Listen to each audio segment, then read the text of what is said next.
Assalamualaikum warahmatullahi wabarakatuh. Bismillah, alhamdulillah, wassalatu wassalamu ala rasulillah Sayyidina Muhammad ibn Abdullah wa ala alihi wa ashabihi wa mawala. La hawla wa la quwata illa billah. Amma ba'du.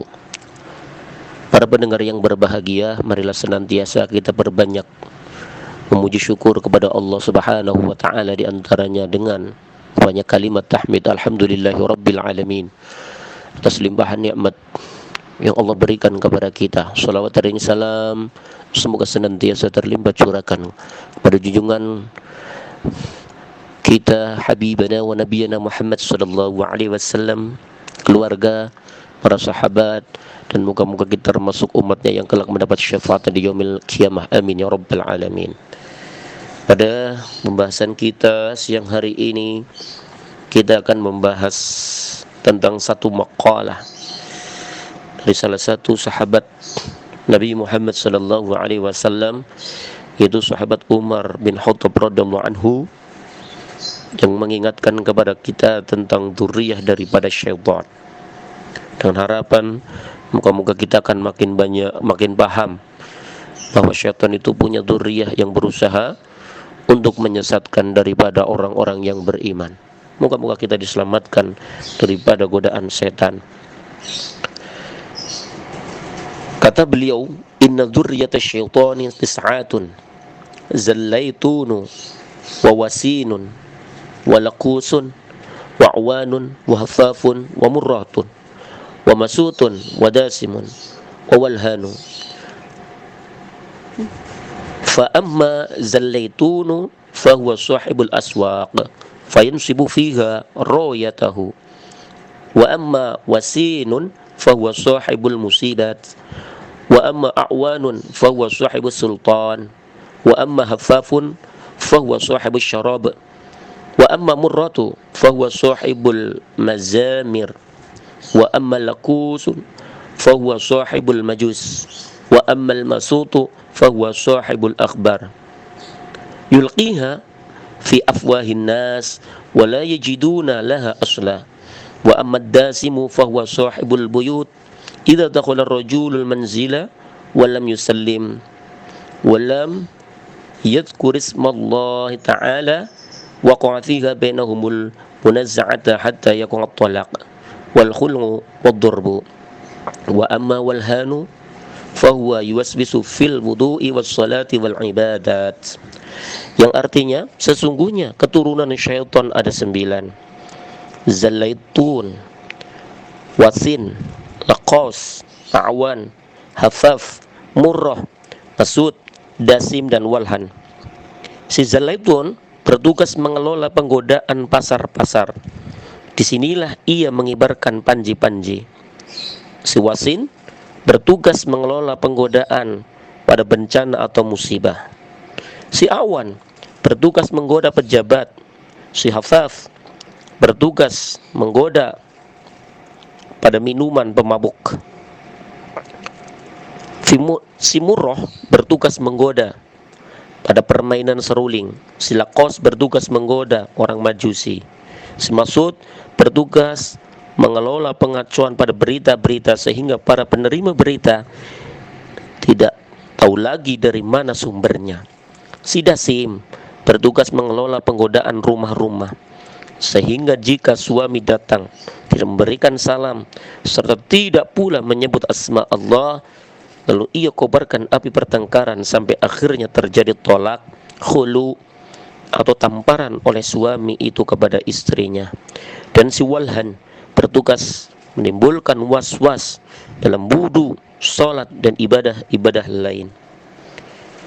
Para pendengar yang berbahagia, dimaksud setan di sini adalah iblis, dan putra iblis disebut Izazil karena Izazil ada yang bernama Murrah, maka iblis juga bergelar Abu Murrah. Zallaitun dipanggil pula Zallan Baur dalam melaksanakan tugasnya mempengaruhi para pedagang di pasar agar gemar omong, sumpah palsu, memuji dagangannya sendiri, membohongkan takaran dan timbangan. Diterangkan di dalam kamus, disebutkan bahwa zallan-bur adalah memisahkan antara suami dan istrinya dan mempertunjukkan aib seorang wanita kepada suaminya. Ini termaktub di dalam kamus. Wasin atau zuriyah setan yang kedua, selaku pengelola bencana, dalam menunaikan tugasnya ia menggoda agar si kurban suka berteriak-teriak, memukul-mukul dirinya, tidak ikhlas, tidak ridho dengan takdirnya Allah. Ada dikatakan bahwasanya wasin ini adalah setan bencana yang bergelar tabar. Sedang si Awan dalam menunaikan tugasnya bisa saja dengan mempengaruhi pejabat agar berbuat aniaya, korupsi, zalim, dan lain sebagainya. Dan si Hafaf maupun si Murrah juga bertugas seefektif mungkin. Lakos dipanggil juga sebagai Lakis. Dikatakan bahwa Lakis dan Walhan bersama-sama bertugas melakukan godaan pada toharo dan sholat.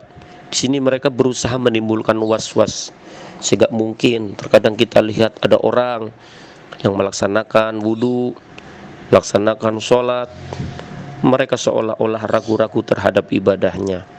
Ini adalah perbuatan atau bisikan yang ditimbulkan oleh dzurriyyah daripada seton.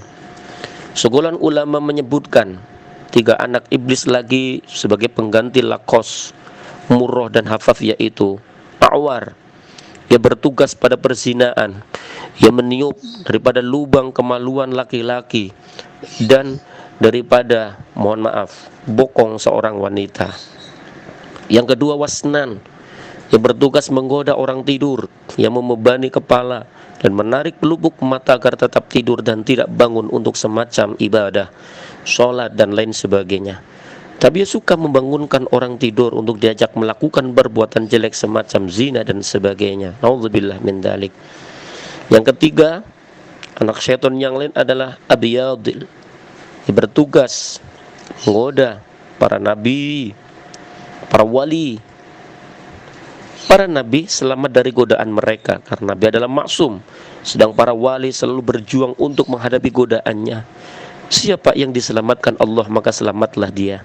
Dan siapa yang tidak diselamatkan, pastilah terjaring masuk ke dalam perangkapnya. Para pendengar yang berbahagia, Mas'ud dipanggil juga Mutun. Dasim dalam menunaikan tugasnya, yang mengobar-ngobarkan daripada api pertikaian di antara suami istri, agar terjadi perceraian di antara keduanya.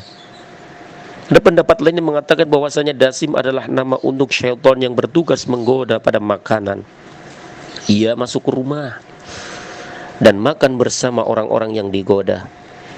Jika tidak menyebut asma Allah dikala masuk rumah dan dikala mulai makan, ia juga tidur bersama, memakai pakaian bersama. Jika alas tidur dan pakaian tidak dilipat rapi dengan dibacakan basmalah, maka ketahuilah apabila kita melaksanakan aktivitas di rumah, apa itu makan, apa itu tidur, apa itu belajar, apa itu bersendagura dan sebagainya, dengan tidak diawali basmalah, dikhawatirkan kita ini sedang didampingi oleh syaitan. Maka diterangkan juga dalam keterangan yang lain bahwasanya perbedaan syaitan yang menggoda orang-orang beriman dengan orang-orang yang tidak beriman adalah pada letak kesuburan daripada badannya. Syaitan penggoda orang-orang yang beriman kurus, sedangkan syaitan penggoda orang-orang yang tidak beriman kepada Allah gemuk. Dikarenakan setiap daripada aktivitas yang dilakukan oleh orang beriman selalu menyebut asma Allah, sehingga setan tidak ikut-ikutan, tidak bisa ikut. Tetapi ketika menggoda orang yang tidak beriman kepada Allah, tidak menyebut asma Allah, orang yang tidak beriman ini, maka setan akan memperoleh kemanfaatan. Adapun Walhan, dalam melaksanakan tugasnya ia membuat orang-orang bersuci amat gelisah karena terlalu banyak harus menggunakan air. Pendapat lain mengatakan bahwa Walhan bertugas menimbulkan was-was khusus dalam wudu, seperti riwayat Sayyidina Ali karramallahu wajhah. Nabi Muhammad sallallahu alaihi wasallam bersabda, "Lil wudu'i syaitanun yuqalu lahul walhan, fattaquh." Qala fahdharu. Yang artinya adalah dalam berwudu terdapat syaitan penggoda disebut walhan. maka peliharalah dirimu. Mungkin mengatakan, maka waspadalah engkau. Sedangkan syaitan yang bertugas menimbulkan was-was dalam sholat itu bernama kanzab, seperti dijelaskan di dalam kitab yang lain. Maka para pendengar yang berbahagia, yang dimuliakan oleh Allah Subhanahu wa taala, dengan berbagai macam kekuatannya, dengan dzurriyyahnya dan kemampuannya yang luar biasa, syaitan, iblis bersama dengan junudus syayatinnya akan berusaha untuk selalu menggoda dan menyesatkan daripada anak cucu Nabi Adam. Maka sekali lagi Allah mengingatkan kepada kita, wahai orang-orang yang beriman, masuklah kalian ke dalam Islam secara kafah, dan janganlah kalian ikuti langkah-langkah syaitan. Sesungguhnya syaitan itu adalah musuh yang nyata bagi kamu sekalian. Semoga Allah Subhanahu wa taala memberikan kekuatan kepada kita semua, melimpahkan taufik hidayah kepada semua untuk selamat daripada godaan setan. Amin amin ya rabbal alamin. Kurang lebih minta maaf. Subhanakallahumma bihamdika asyhadu an la ilaha illa anta astaghfiruka wa atubu ilaik. Walhamdulillahi rabbil alamin. Assalamualaikum warahmatullahi wabarakatuh.